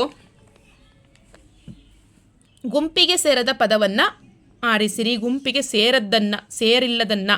ವೇತ್ರ, ಔಷಧ, ಋಷಿ, ಬೇಸಗೆ ಸರಿಯಾದ ಉತ್ತರ. ಕಾಂತಾರ ಇದರ ಸಮಾನಾರ್ಥಕ ಪದ ರೂಪಗಳು. ಇದನ್ನು ನೆನ್ನೆ ತಾನೇ ಹೇಳಿದ್ದೀನಿ. ಕಾಂತಾರ ಅಂದರೆ ಕಾಡು. ಅಡವಿ, ಅರಣ್ಯ, ವಿಪಿನ, ಕಾಡು. ಅಡವಿ, ಅನಲ, ಆಗಸ, ಹಾನನ. ಅರಣ್ಯ, ಪಾವಕ, ವಸನ, ಗಗನ. ಬನ, ವಿಪಿನ, ಆಗಸ, ಸಲಿಲ. ಉತ್ತರ ಅಡವಿ, ಅರಣ್ಯ, ವಿಪಿನ, ಕಾಡು. ಒಂದನೇದು ಆನ್ಸರ್. ನೆಕ್ಸ್ಟ್ ಕ್ವಶನ್ ಬಂದು ಇಷ್ಟು ಎಂಬುದು ಸಂಖ್ಯಾವಾಚಕ ಅಂತೂ ಆಗದೇ ಇಲ್ಲ. ಪರಿಮಾಣವಾಚಕ ಇಷ್ಟು, ಅಷ್ಟು. ಅದು ದಿಕ್ವಾಚಕ, ದಿಕ್ಕನ್ನು ಹೇಳುವಂಥದ್ದು. ಪ್ರಕಾರವಾಚಕ ಹಂತೆ, ಕಂತೆ ಅವರ ಭಾವನೆಗಳಿಗೆ ಸಂಬಂಧಪಟ್ಟಂಥದ್ದು. ಅದರ ನಿಜ ಸ್ಥಿತಿಗಳ ಬಗ್ಗೆ ಪ್ರಕಾರವಾಚಕ ಹೇಳುತ್ತೆ. ಇದು ಕೂಡ ನಾನು ನಿನ್ನೆ ಹೇಳಿದ್ದೆ. ಈ ವಾಚಕಗಳ ಬಗ್ಗೆನೂ ಕೂಡ ನಿನ್ನೆ ತಾನೇ ಹೇಳಿದ್ದೆ. ಜ್ಞ, ಜ್ಞ, ಣ, ನ, ಮ ಈ ಅಕ್ಷರಗಳು ಆದೇಶವಾಗಿ ಬಂದರೆ ಈ ಕೆಳಗಿನ ಸಂಧಿಯಾಗುತ್ತದೆ. ಅನುನಾಸಿಕ ಸಂಧಿ, ಶ್ರುತ್ವ ಸಂಧಿ, ಜಸ್ತ್ವ ಸಂಧಿ, ಹೆಣ್ ಸಂಧಿ. ಆನ್ಸರ್ ಬಂದು ಅನುನಾಸಿಕ ಸಂಧಿ. ಈ ಕೆಳಗಿನ ವಾಕ್ಯದಲ್ಲಿ ಅವ್ಯಯವನ್ನು ಗುರುತಿಸಿ. ಆ ಸುದ್ದಿಯನ್ನು ಕೇಳಿ ನಾನು ಮೈಸೂರಿಗೆ ಕೂಡಲೇ ಹಿಂದಿರುಗಿದೆನು. ಆನ್ಸರ್ ಬಂದು ಕೂಡಲೇ ಹಿಂದಿರುಗಿದನು. ಇದು ಅವ್ಯಯ. ನೆಕ್ಸ್ಟ್ ಕ್ವಶನ್ ಬಂದು ಕನ್ನಡ ಅಂಕಿಗಳು ಯಾವ ಭಾಷೆಯ ಲಿಪಿ ಮೂಲದಿಂದ ರೂಪ ಪಡೆದಿವೆ? ಪ್ರಾಕೃತ, ಸಂಸ್ಕೃತ, ಪೈಸಾಚಿ, ಬ್ರಾಹ್ಮಿ ಭಾಷೆಯಿಂದ ಅದು ಮೂಲ ರೂಪವನ್ನು ಪಡ್ಕೊಂಡಿದೆ. ನೆಕ್ಸ್ಟ್ ಕ್ವಶನ್ ಬಂದು ಹಟ್ಟ ಮೇಲೆ ಒಲೆ ಹುರಿಯಿಟ್ಟು ಕೆಟ್ಟ ಮೇಲೆ ಬುದ್ಧಿ ಬಂತು. ಇದು ಯಾವ ಅಲಂಕಾರಕ್ಕೆ ಉದಾಹರಣೆ? ಈ ಥರ ಒಗಟು ರೂಪದಲ್ಲಿ ಕೊಡುವಂಥದ್ದು ದುಷ್ಟಾಂತ ಅಲಂಕಾರ, ಉತ್ಪ್ರೇಕ್ಷ ಅಲಂಕಾರ, ಶ್ಲೇಷಾಲಂಕಾರ, ಅರ್ಥಾಂತರನ್ಯಾಸ ಅಲಂಕಾರ. ನಾವು ಒಂದೊಂದ್ಸರಿ 4ನೇದಕ್ಕೆ ಆನ್ಸರ್ ಅಂತ ಹೇಳ್ತೀವಿ, ತಪ್ಪು. ದೃಷ್ಟಾಂತ ಅಲಂಕಾರ. ನೆಕ್ಸ್ಟ್ ಕ್ವಶನ್ ಬಂದು ಪಾತರಗುಟ್ಟು. ಈ ನುಡಿಗಟ್ಟಿನ ಅರ್ಥ ಹಳ್ಳಿಗಳಲ್ಲಿ ಹೇಳ್ತಾರೆ, ಯಾಕಿಷ್ಟು ಪಾತ್ರ ಗುಡ್ತೀಯಾ ಅಂತ ಹೇಳ್ತಾರೆ. ಅದನ್ನು ಅರ್ಥ ಮಾಡ್ಕೊಂಡ್ರೆ ಸಾಕು ನಾವು. ಗುಟ್ಟರು ಹಾಕು, ಗುಟ್ಟಾಗಿ ಇಡು, ಹೆದರು, ನಿಂದಿಸು. ಆನ್ಸರ್ ಬಂದು ಹೆದರು. ಈ ಕೆಳಗಿನ ವಾಕ್ಯದಲ್ಲಿ ಗೆರೆ ಎಳೆದ ಪದದ ಸರಿಯಾದ ರೂಪ ಬರೆಯಿರಿ. ಭ್ರಷ್ಟಾಚಾರ ನಿಗ್ರಹಕ್ಕೆ ಕಠಿಣ ಕ್ರಮ ತೆಗೆದುಕೊಳ್ಳಬೇಕು. ಭ್ರಷ್ಟಾಚಾರ ಮೊದಲನೇದು ಸರಿಯಾದ ಉತ್ತರ. ಸೊ ನೆಕ್ಸ್ಟ್ ಪ್ರಶ್ನೆ ಬಂದು ಕೆಳಗಿನ ಪದದ ಸರಿಯಾದ ರೂಪವನ್ನು ನೋಡಿ. ಅಲ್ಲಿ ಅಕ್ಷರಗಳನ್ನು ಹಿಂದೆ ಮುಂದೆ ಮಾಡಿದ್ದಾರೆ, ಮತ್ತು ಇಲ್ಲಿ ಎರಡನೇ ಥ ಕೊಡೋದಕ್ಕಿಂತ ಒಂದನೇದು ತ ಆ ಥರ ಎಲ್ಲ ಮಾಡಿದ್ದಾರೆ. ಸ್ವಲ್ಪ ಇಲ್ಲಿ ರಾಂಗ್ ಆಗುತ್ತೆ ಆನ್ಸರ್. ಎರಡು ಆನ್ಸರ್ ಕನ್ಫ್ಯೂಸ್ ಆಗ್ತಾ ಇದೆ. ಪರಮಾರ್ಥಿತ, ಪರಮಾರ್ಥಿತ, ಪಾರಮಾರ್ಥಿತ, ಪಾರಮಾರ್ಥಿತ. ಇಲ್ಲಿ ಎರಡನೇದು ಮತ್ತು ಮೂರನೇದು ಎರಡರಲ್ಲಿ ಒಂದು ಆನ್ಸರ್ ಆಗಿರುತ್ತೆ. ನೆಕ್ಸ್ಟ್ ಕ್ವಶನ್ ಬಂದು ಈ ಮುಂದಿನವುಗಳಲ್ಲಿ ಯಾವುದು ಶಬ್ದಾಲಂಕಾರ ಅಲ್ಲ. ವೃತ್ಯಾನುಪ್ರಾಸ, ಶ್ಲೇಷ, ಹೇಮಕ, ಚೇಕಾನುಸಾರ, ಚೇಕಾನುಪ್ರಾಸ. ಆನ್ಸರ್ ಬಂದು ಮೂರನೇದು ಹೇಮಕ. ಫೊರೆನ್ಸಿಕ್ ಸೈನ್ಸ್ ಈ ಪದದ ಕನ್ನಡದ ಸಂವಾದಿ ರೂಪ. ಅರಣ್ಯ ವಿಜ್ಞಾನ, ಲೋಹ ವಿಜ್ಞಾನ, ವಿಧಿವಿಜ್ಞಾನ, ಹವಾಮಾನ ವಿಜ್ಞಾನ. ವಿಧಿವಿಜ್ಞಾನವನ್ನು ನಾವು ಫೊರೆನ್ಸಿಕ್ ಸೈನ್ಸ್ ಅಂತ ಕರಿತೀವಿ. ನೆಕ್ಸ್ಟ್ ಕ್ವಶನ್ಗೆ ಹೋಗೋಣ. ಏಕೈಕ ಪದವು ವೃದ್ಧಿ ಸಂಧಿಗೆ ಉದಾಹರಣೆಯಾದರೆ ಊರಲ್ಲಿ ಪದವು ಯಾವ ಸಂಧಿಗೆ ಉದಾಹರಣೆ? ತುಂಬಾ ಈಸಿ, ಲೋಪಸಂಧಿ ಆಗುತ್ತೆ. ಕೈಯನ್ನು ಈ ರೀತಿ ಬಂದರೆ ಲೋಪಸಂಧಿ ಆಗುತ್ತೆ. ಕಳುವ್ಯಾರೆ ಪದದ ಗ್ರಾಂಥಿಕ ರೂಪ ಯಾವುದು? ಕಳುಹಿಸುತ್ತಾರೆ, ಕಳುಹಿಸಿದ್ದಾರೆ, ಕಳುಹಿಸುವರು, ಕಳಿಸಾರು. ಆನ್ಸರ್ ಬಂದು ಕಳುಹಿಸುತ್ತಾರೆ. ನೆಕ್ಸ್ಟ್ ಕ್ವಶನ್ಗೆ ಹೋಗೋಣ. ಕರ್ಮಣಿ ಪ್ರಯೋಗದಲ್ಲಿ ಕ್ರಿಯಾಪದದ ಲಿಂಗವು ಯಾವುದಾಗಿರುತ್ತದೆ? ಕರ್ಮಣಿ ಪ್ರಯೋಗದಲ್ಲಿ ಪುಲ್ಲಿಂಗ, ಸ್ತ್ರೀಲಿಂಗ, ನಪುಂಸಕಲಿಂಗ, ಲಿಂಗ ನಿರ್ಬಂಧ. ಇಲ್ಲಿ ಕರ್ಮಣಿ ಪ್ರಯೋಗದಲ್ಲಿ ಯಾವುದೇ ರೀತಿ ಲಿಂಗ ನಿರ್ಬಂಧ ಇರೋದಿಲ್ಲ. ಇದಕ್ಕೆ ಆನ್ಸರು ನಾಲ್ಕನೆಯದು. ಮುಂದಿನ ಪದಗಳಲ್ಲಿ ಗುಂಪಿಗೆ ಸೇರದಿರೋದನ್ನು ಗುರುತಿಸಿರಿ.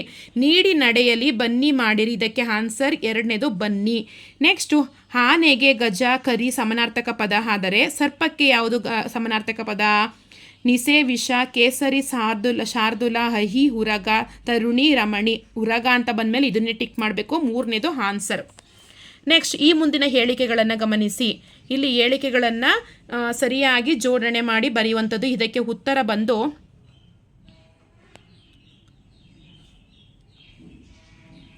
ನೋಡಿ, ಡಿ ಮಾತ್ರ ತಪ್ಪು. ಇಲ್ಲಿ ಈ ಮುಂದಿನ ಹೇಳಿಕೆಗಳನ್ನು ಗಮನಿಸಿ ಅಂತ ಕೊಟ್ಬಿಟ್ಟು ಲಾಸ್ಟಲ್ಲಿ ಈ ಹೇಳಿಕೆಗಳಲ್ಲಿ ತಪ್ಪಾಗಿರುವುದನ್ನು ಮಾತ್ರ ಗುರುತಿಸಿ, ಸರಿಯಾಗಿರೋದಲ್ಲ ತಪ್ಪಾಗಿರೋದನ್ನು ಮಾತ್ರ ಗುರುತಿಸಿ ಅಂತ ಹೇಳಿದರೆ. ಸಂಸ್ಕೃತದಿಂದ ಹೊರತಾಗಿ ಸ್ವೀಕರಿಸಿದ ಶಬ್ದಗಳು ತದ್ಭವಗಳೆನಿಸುತ್ತದೆ. ತಪ್ಪು. ಸಂಸ್ಕೃತದಿಂದ ಬಂದಂಥ ಪದಗಳನ್ನು ನಾವು ತದ್ಭವಗಳು ಅಂತ ಕರಿತೀವಿ. ಸೊ ಈಗ ನೆಕ್ಸ್ಟ್ ಕ್ವಶನ್ಗೆ ಹೋಗೋಣ. ಈ ಮುಂದಿನ ಹೇಳಿಕೆಗಳಲ್ಲಿ ಸರಿಯಾದ ಹೇಳಿಕೆಗಳನ್ನು ಗುರುತಿಸಿ. ನೋಡಿ, ತಪ್ಪಾದ ಹೇಳಿಕೆ ಅಲ್ಲ, ಸರಿಯಾದ ಹೇಳಿಕೆ. ಚತುರ್ಥಿ ವಿಭಕ್ತಿಯು 3 ಪ್ರತ್ಯಯಗಳನ್ನು ಹೊಂದಿದೆ. ಗೆ, ಹೀಗೆ, ಕೆ, ಸರಿ. ಸಪ್ತಮಿ ವಿಭಕ್ತಿಯು 4 ಪ್ರತ್ಯಯಗಳನ್ನು ಹೊಂದಿದೆ. ಹಲ್ಲಿ, ಹಲಿ, ಒಳು, ಹೇ. ಸಂಬೋಧನಾ ವಿಭಕ್ತಿಯು 3 ಪ್ರತ್ಯಯಗಳನ್ನು ಹೊಂದಿದೆ. ಹ, ಹೇ, ಹಿರ. ಇಲ್ಲಿ ಎರಡನೇದು ತಪ್ಪಾಗಿರೋದ್ರಿಂದ ನಾವು ಎ ಮತ್ತು ಸಿ ಮಾತ್ರ ಸರಿಯಾಗಿದೆ. ನಾಲ್ಕನೇದು ಆನ್ಸರ್. ನೆಕ್ಸ್ಟ್ ಪ್ರಶ್ನೆ ಬಂದು ಹರಿಸಮಾಸ ದೋಷ ಯಾವ ಸಂದರ್ಭದಲ್ಲಿ ಕಂಡುಬರುವುದಿಲ್ಲ? ಯಾವ ಸಂದರ್ಭದಲ್ಲಿ? ಬಿರುದಾವಳಿಗಳಲ್ಲಿ, ಗಮಕ ಸಮಾಸ, ಹಂಸಿ ಸಮಾಸಗಳಲ್ಲಿ, ಹಂಸಿ ಸಮಾಸಗಳಲ್ಲಿ ಹರಿಸಮಾಸ ದೋಷ ಕಂಡುಬರುವುದಿಲ್ಲ. ನಾಲ್ಕನೇದು ಆನ್ಸರ್. ನೆಕ್ಸ್ಟ್ ಕ್ವಶನ್ ಬಂದು ಭೀಮನು ತನ್ನ ಬಲಗಾಲಿನಿಂದ ಚೆಂಡನ್ನು ಹೊದ್ದನು. ಈ ವಾಕ್ಯದಲ್ಲಿ ಬಳಕೆಯಾಗಿರೋ ಪ್ರತ್ಯಯಗಳನ್ನು ಕಾರಕಾರ್ಥಗಳೊಂದಿಗೆ ಹೊಂದಿಸಿ. ನೀವು ಇಲ್ಲಿ ನೋಡ್ತಾ ಇರ್ಬೋದು, ಭೀಮನು ಚೆಂಡನ್ನು ತನ್ನ ಬಲಗಾಲಿನಿಂದ. ಇಲ್ಲಿ ಸಂಬಂಧಾರ್ಥ, ಕರ್ತಾರ್ಥ, ಸಾಧನಾರ್ಥ, ಕರ್ಮಾರ್ಥ ಕೊಟ್ಟಿದ್ದಾರೆ. ಇದಕ್ಕೆ ಸರಿಯಾದ ಉತ್ತರ ನಾಲ್ಕನೇದು. ನೀವು ಇಲ್ಲಿ ನೋಡ್ತಾ ಇರ್ಬೋದು, ನಾಲ್ಕನೇದು ಸರಿಯಾದ ಉತ್ತರ. ಅಕ್ಷರ ದೋಷ ಇಲ್ಲದ ಪದವನ್ನು ಗುರುತಿಸಿ. ಅಷ್ಟೈಶ್ವರ್ಯ, ಧನಸ್ಸು, ಆಶೀರ್ವಚನ, ಸಚ್ಚಿದಾನಂದ. ಇಲ್ಲಿ ಆಶೀರ್ವಚನ ಸರಿಯಾದ ಉತ್ತರ. ಆಶೀರ್ವಚನ. ಸೊ ಈಗ ನೆಕ್ಸ್ಟ್ ಪ್ರಶ್ನೆಗೆ ಹೋಗೋಣ. ಕರ್ಮಧಾರ್ಯ ಸಮಾಸಕ್ಕೆ ಸಂಬಂಧಿಸಿದಂತೆ ಈ ಮುಂದಿನ ಯಾವ ಹೇಳಿಕೆ ಯಾವ ಹೇಳಿಕೆಗಳು ತಪ್ಪಾಗಿವೆ? ಪೂರ್ವೋತ್ತರ ಪದಗಳು ಲಿಂಗ, ವಚನ, ವಿಭಕ್ತಿಗಳಿಂದ ಸಮಾನಾಗಿವೆ. ಉತ್ತರ ಪದದ ಅರ್ಥ ಪ್ರಧಾನವಾಗಿರುತ್ತದೆ. ಪೂರ್ವೋತ್ತರ ಪದಗಳು ಉಪಮಾನೋಪಮೇಯ ಸಂಬಂಧಗಳಿಂದ ಕೂಡಿರುತ್ತದೆ. ಅವಧಾರಣಾಪೂರ್ವ ಕರ್ಮಧಾರೆಯ ಸಮಾಸ ಎಂಬ ಒಳಭೇದವಿದೆ. ಇಲ್ಲಿ ತಪ್ಪಾದ ಉತ್ತರ ಕೇಳಿಸ್ಕೊಳ್ಳಿ. ತಪ್ಪಾದ ಉತ್ತರ ಸಿ ಮತ್ತು ಡಿ. ತಪ್ಪಾದ ಉತ್ತರ ಪೂರ್ವೋತ್ತರ ಪದಗಳು ಉಪಮಾನೋಪಮೇಯ ಸಂಬಂಧಗಳಿಂದ ಕೂಡಿರುತ್ತದೆ. ಅವಧಾರಣಾಪೂರ್ವ ಕರ್ಮಧಾರೆಯ ಸಮಾಸ ಎಂಬುದು ಒಳಭೇದವಿದೆ. ಇದು ಸಿ ಮತ್ತು ಡಿ ಸರಿಯಾದ ಉತ್ತರ. ಮೂರನೇದಕ್ಕೆ ಆನ್ಸರು. ಸ್ತ್ರೀ ಎಂಬ ಶಬ್ದದಲ್ಲಿ ಇರುವ ವ್ಯಂಜನಗಳ ಸಂಖ್ಯೆ 3. ಇದನ್ನು ಬಿಡಿಸಿ ಬರೆಯಿರಿ. ಸ ಪ್ಲಸ್ ಹ, ಥ ಪ್ಲಸ್ ಹಿ. 3 ಸ್ವರಾಕ್ಷರಗಳು ಬರೋದನ್ನು ನಾವು ಈ ರೀತಿ ಬಿಡಿಸಿ ಬರೆದಾಗ ನಮ್ಗೆ ಅಲ್ಲೇ ಆನ್ಸರ್ ಗೊತ್ತಾಗುತ್ತೆ. ಆನ್ಸರ್ ಬಂದು 3ನೇದು. ನೆಕ್ಸ್ಟ್ ಕ್ವಶನ್ಗೆ ಹೋಗೋಣ. ಅನುಸ್ವಾರ ಮತ್ತು ವಿಸರ್ಗ ಎರಡನ್ನು ಒಳಗೊಂಡಿರೋ ಪದಗಳಲ್ಲಿ ತಪ್ಪಾದ ಪದ ಯಾವುದು? ಅಂತಃಪುರ, ದುಃಖದಿಂದ, ತೇಜಂಪುಂಜ, ಅಂತರಂಗ. ನಾವು ತೇಜಂಪುಂಜ ಅಂತ ಹಾಕ್ಬಿಡ್ತೀವಿ, ತಪ್ಪಾದ ಉತ್ತರ ಅದು. ಅಂತರಂಗ ಅನ್ನೋದು ಸರಿಯಾದ ಉತ್ತರ. ಮಗು ಹಾಲನ್ನು ಕುಡಿಯಿತು. ಈ ವಾಕ್ಯದಲ್ಲಿ ಗೆರೆ ಎಳೆದಿರುವ ಪದದ ಧಾತುವಿಗೆ ಸೇರಿದ ಅಖ್ಯಾತ ಪ್ರತ್ಯಯ ಕುಡಿಯಿತು. ಹಿತು ಅನ್ನೋದು ಸರಿಯಾದ ಉತ್ತರ. 3ನೇದು ಸರಿಯಾದ ಉತ್ತರ. ಆದಿತ್ಯೋದಯಂ ಪದವನ್ನು ಬಿಡಿಸಿ ಬರೆದಾಗ ಮುಂದಿನ ಯಾವ ರೂಪವು ಸರಿ ಎಂಬುದು ಗುರುತಿಸುತ್ತದೆ? ಆದಿತ್ಯ ಪ್ಲಸ್ ಉದಯಂ. ಸರಿಯಾದ ಉತ್ತರ 2ನೇದು. ಸರಿಯಾದ ಜೋಡಿಗಳನ್ನು ಗುರುತಿಸಿ. ನೀವು ಇಲ್ಲಿ ನೋಡ್ತಾ ಇರ್ಬೋದು. ಸರಿಯಾದ ಜೋಡಿ ಪಳಪಳ, ಜುಳುಜುಳು, ಒಂದೊಂದು, ಒಮ್ಮೊಮ್ಮೆ, ಡಣಡಣ, ಸರಸರ, ಬೇಗ ಬೇಗ, ಸುಯ್ಯನೆ. ಇಲ್ಲಿ ಸರಿಯಾದ ಉತ್ತರ ಎ ಮತ್ತು ಸಿ. ಪಳಪಳ, ಜುಳುಜುಳು. ನೆಕ್ಸ್ಟ್ ಡಣಡಣ, ಸರಸರ. ಇಲ್ಲಿ ಒಂದೊಂದು, ಒಮ್ಮೊಮ್ಮೆ, ಬೇಗ ಬೇಗ, ಸುಯ್ಯನೆ ತಪ್ಪಾದ ಉತ್ತರ. ಸರಿಯಾದ ಉತ್ತರ ಬಂದು 3ನೇದು. ದೊಡ್ಡ ಹುಡುಗನು ಈ ಸಮಾಸ ಪದದ ವಿಗ್ರಹ ವಾಕ್ಯದ ರೂಪ ಯಾವುದು? ದೊಡ್ಡಾದ ಹುಡುಗ, ದೊಡ್ಡಾದ ಪ್ಲಸ್ ಹುಡುಗ, ದೊಡ್ಡದಾದ ಪ್ಲಸ್ ಹುಡುಗ, ದೊಡ್ಡ ಪ್ಲಸ್ ಹುಡುಗ, ದೊಡ್ಡವನು ಪ್ಲಸ್ ಹುಡುಗ. ಆನ್ಸರ್ ಬಂದು 4ನೇದು, ದೊಡ್ಡವನು ಪ್ಲಸ್ ಹುಡುಗ. ಸೊ ಇವಾಗ ನೆಕ್ಸ್ಟ್ ಕ್ವಶನ್ಗೆ ಹೋಗೋಣ. ಇವುಗಳಲ್ಲಿ ಯಾವುದು ಅಥವಾ ಯಾವುವು KS ನಿಸಾರ್ ಅಹಮದ್ ರವರ ಸಾಹಿತ್ಯ ಕೃತಿಯಲ್ಲ? ಇವು ಅವರು ಬರೆದಿರುವಂಥ ಸಾಹಿತ್ಯ ಕೃತಿಯಲ್ಲ. ನಾನೆಂಬ ಪರಕೀಯ, ಅನಾಮಿಕ ಆಂಗ್ಲರು, ದೀಪದ ಮಲ್ಲಿ, ಮನನೊಂದು ಮಾತುಕತೆ. ಇದಕ್ಕೆ ಸರಿಯಾದ ಉತ್ತರ ಸಿ, ಮನದೊಂದಿಗೆ ಮಾತುಕತೆ. ಈ ಮುಂದಿನ ವಾಕ್ಯದ ಪ್ರಕಾರವನ್ನು ಗುರುತಿಸಿ. ಪಂಚಭೂತಗಳಲ್ಲೊಂದಾದ ನೀರು ನಿಸರ್ಗದ ಅಮೂಲ್ಯವಾದ ಕೊಡುಗೆಯಾಗಿದೆ. ನೋಡಿ, ಪಂಚಭೂತಗಳಲ್ಲೊಂದಾದ ನೀರು ನಿಸರ್ಗದ ಅಮೂಲ್ಯವಾದ ಕೊಡುಗೆ. ಇದಕ್ಕೆ ಆನ್ಸರ್ ಬಂದು ಸಾಮಾನ್ಯ ವಾಕ್ಯ. ಸೊ ಫ್ರೆಂಡ್ಸ್, ಇಷ್ಟು ನಾನು ಕೀ ಆನ್ಸರ್ನ ಹೇಳ್ಕೊಟ್ಟಿದ್ದೀನಿ. ಇದರಲ್ಲಿ ಒಂದು 2-3 ಸರಿ ಆಗ್ಬೋದು, ಇಲ್ಲ ಅಂದರೆ ತಪ್ಪು ಆಗ್ಬೋದು. ಯಾಕಂದರೆ KE ಅವರು ಬಿಡೋ ತನಕ ಯಾವುದನ್ನು ಹೇಳೋಕ್ಕಾಗಲ್ಲ. ಆದರೆ ಇದೆಲ್ಲ ಸರಿಯಾದ ಉತ್ತರನೇ. ಒಂದು 2-3 ಮಾತ್ರ ರಾಂಗ್ ಆಗಿರುತ್ತೆ ಅಂತ ನಾನು ತಿಳ್ಕೊತೀನಿ. ಸೊ ಫ್ರೆಂಡ್ಸ್, ಇನ್ನು ಮುಂದೆ ನಾನು ಗ್ರಾಮ ಲೆಕ್ಕಾಧಿಕಾರಿ ಅಂದರೆ VAಗೆ ಸಂಬಂಧಪಟ್ಟಂತಹ ಥಿಯರಿ ವಿಡಿಯೋಗಳನ್ನ ಅಪ್ಲೋಡ್ ಮಾಡಿ ಬಿಡ್ತಾ ಇರ್ತೀನಿ. ದಯವಿಟ್ಟು ಆ ವಿಡಿಯೋವನ್ನು ನೀವು ವಾಚ್ ಮಾಡಿ. ನೆಕ್ಸ್ಟು ಆ ವಿಡಿಯೋದಿಂದ ನಿಮಗೆ ತುಂಬಾ ಉಪಯೋಗ ಆಗುತ್ತೆ. ನಾನೇನಕ್ಕೆ ಈ ವಿಡಿಯೋನ ಹೇಳ್ತಾ ಇದ್ದೀನಿ ಅಂದರೆ, ಎಲ್ಲರೂ ಕೂಡ ಕೋಚಿಂಗ್ ಕ್ಲಾಸ್ ಅಂತ ಮಾಡ್ತಾರೆ, ಅಮೌಂಟ್ ಕಟ್ಟೋಕ್ಕಾಗಲ್ಲ. ಎಲ್ಲರೂ ಟೈಮು ಕೂಡ ಒಂದೇ ರೀತಿ ಇರಲ್ಲ. ಆರ್ಥಿಕ ಪರಿಸ್ಥಿತಿನೂ ಕೂಡ ಎದುರಾಗ್ತಾ ಇರುತ್ತೆ. ಹಾಗಾಗಿ ನಾನು ನನ್ನ ವಿಡಿಯೋದಲ್ಲಿ ಅಂದರೆ ನನ್ನ ಯೂಟ್ಯೂಬ್ ಚಾನಲಲ್ಲಿ ಫ್ರೀಯಾಗಿ ವಿಡಿಯೋಗಳನ್ನು ಬಿಡ್ತಾ ಇರ್ತೀನಿ. ಅದಕ್ಕೆ ಸಂಬಂಧಪಟ್ಟಂತಹ ಪ್ರಶ್ನೆಗಳು ಉತ್ತರಗಳೊಂದಿಗೆ ಬಿಡ್ತಾ ಇರ್ತೀನಿ. ದಯವಿಟ್ಟು ನೀವು ಆ ವಿಡಿಯೋಗಳನ್ನು ವಾಚ್ ಮಾಡಿ ನೀವು ಅದರ ಉಪಯೋಗವನ್ನು ಪಡ್ಕೊಳ್ಳಿ ಅಂತ ಕೇಳ್ಕೊತೀನಿ. ನೆಕ್ಸ್ಟ್ ಇನ್ನೊಂದು ಏನಪ್ಪ ಅಂದರೆ, ನಾನು ನಿನ್ನೆ ಒಂದು 4 ವಿಡಿಯೋನ ರಿವಿಷನ್ ವಿಡಿಯೋ ಅಂತ ಹಾಕಿದ್ದೆ. ನನಗೆ ಎಷ್ಟು ಖುಷಿ ಆಯಿತು ಅಂತಂದರೆ, ನಾನು ಹೇಳ್ಕೊಟ್ಟಂತಹ 50ರಷ್ಟು ಕ್ವಶನ್ಗಳು ಈ ಪೇಪರಲ್ಲಿದೆ. ನನಗಂತೂ ಪೇಪರ್ ನೋಡಿದ ತಕ್ಷಣವೇ ಮಿರಾಕಲ್ ಅನ್ನಿಸ್ತು. ಹಾಗಾಗಿ ಒಂದಷ್ಟು ಜನಕ್ಕೆ ಹೆಲ್ಪ್ ಆಗಲಿ ಅನ್ನೋ ಒಂದು ದೃಷ್ಟಿಯಿಂದ ನಾನು ಇನ್ನು ಮುಂದೆ VAಗೆ ಸಂಬಂಧಪಟ್ಟಂತಹ question and answer, theory class, next PDOಗೆ ಸಂಬಂಧಪಟ್ಟಂತಹ ಥಿಯರಿ ಕ್ಲಾಸ್ ಎಲ್ಲ ಬಿಡ್ತಾ ಇರ್ತೀನಿ. ದಯವಿಟ್ಟು ನಿಮಗೆ ಉಪಯೋಗ ಆಗುತ್ತೆ. ದಯವಿಟ್ಟು ಆ ವಿಡಿಯೋವನ್ನು ವಾಚ್ ಮಾಡಿ ಅಂತ ಕೇಳ್ಕೊತಾ, ಯಾರ್ಯಾರು ಎಷ್ಟೆಷ್ಟು ಆನ್ಸರ್ಗಳನ್ನ ಮಾಡಿದ್ದೀರಿ ಅನ್ನೋದನ್ನು ಕಾಮೆಂಟ್ ಬಾಕ್ಸಲ್ಲಿ ಹಾಕಿರಿ ಅಂತ ಹೇಳ್ತಾ ನೆಕ್ಸ್ಟ್ ವಿಡಿಯೋದಲ್ಲಿ ಸಿಗೋಣ. ಓಕೆ ಫ್ರೆಂಡ್ಸ್, ಬಾಯ್.